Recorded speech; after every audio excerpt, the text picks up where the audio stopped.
So this lesson is the Nothing Else Matters solo.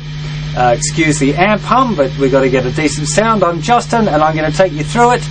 Let's get to a close-up. Okay, once through quickly first.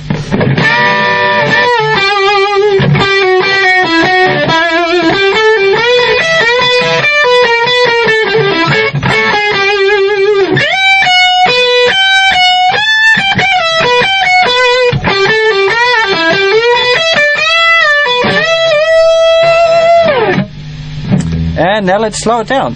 So we're starting off here, little finger on the 15th fret, third finger on the 14th fret.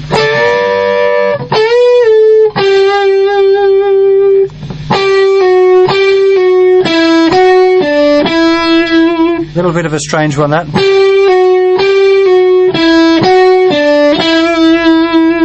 But very nice.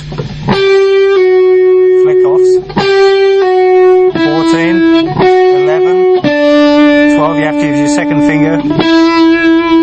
14th fret there with the third finger. 12, 14, 12 on the third string, pretty straightforward. Then a classic blues lick. Okay, this note, of course, it's bending to that pitch. Does that twice. We've got this little kind of blues run.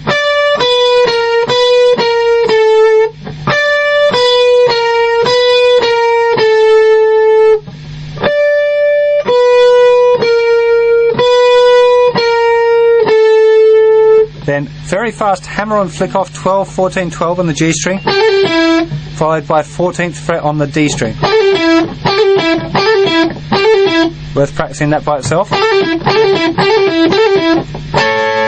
Then a little third finger barring here, the 14th fret, the B string and G string, second and third strings. That's twice.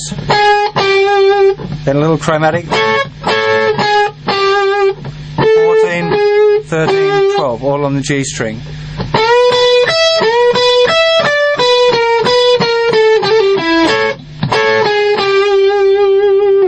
Then we're going to slide up to the 15th fret, third finger.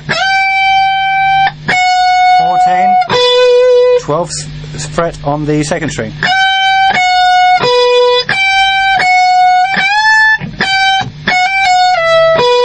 And this one, it's a little bit tricky. After the bend, 15,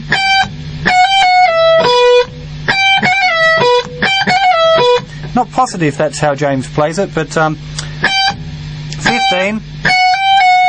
hammer on flick off, 14, 15, 14, slide to the 12th fret with the second finger, first finger reaching over quickly to the second, to the 12th fret, then same run again.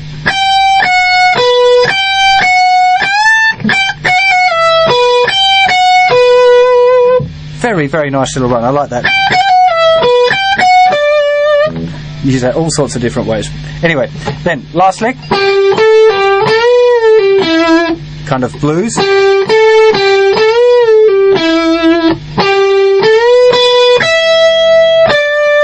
More blues.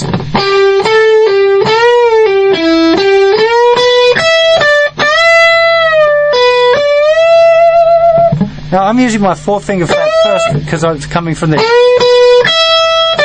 And I always, if I'm playing that lick, I tend to use my little finger, but I don't like putting bend with vibrato. With little finger it feels weird, so I change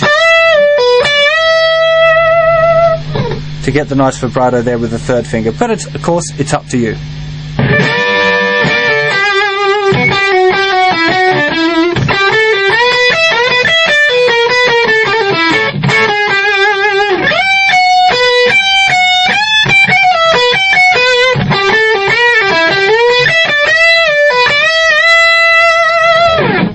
I didn't mention, of course, that this solo is played over the verse progression. And this I highly recommend. One, play along with the original recording. If you're struggling to play it at full speed or having trouble with any of the rhythms, get one of the little programs that slow the audio down a little bit, and then practice playing along at say 70% or 50% or whatever it is that you can play it until you get it right. Then speed it back up to full speed. Great one to jam with your mates. Even if you've got a friend who's a beginner guitar player, they can play the chords along for the whole tune. You can do all of the fancy stuff. If you want to improvise over this and make up your own solo, which is a great fun thing to do, you'd be using G major scale for the whole thing, except for the B7 chord, where you would have to start using a B7 arpeggio. Just over that B7 chord, you'd play B7 arpeggio, or you can do what James does and just blast away a bit of E minor pentatonic stuff and Bob's your auntie. Yeah, kind of a simple way around it, really. If you want to do that, have a try. See, you can use the G major scale, you can use E minor pentatonic, you can use E blues licks. There's all sorts of ways of approaching this, but there's a couple of ideas for you to have fun with. Hope you've enjoyed this lesson and you learned something from it. Take care of yourselves. See you for another lesson sometime real soon. Bye-bye.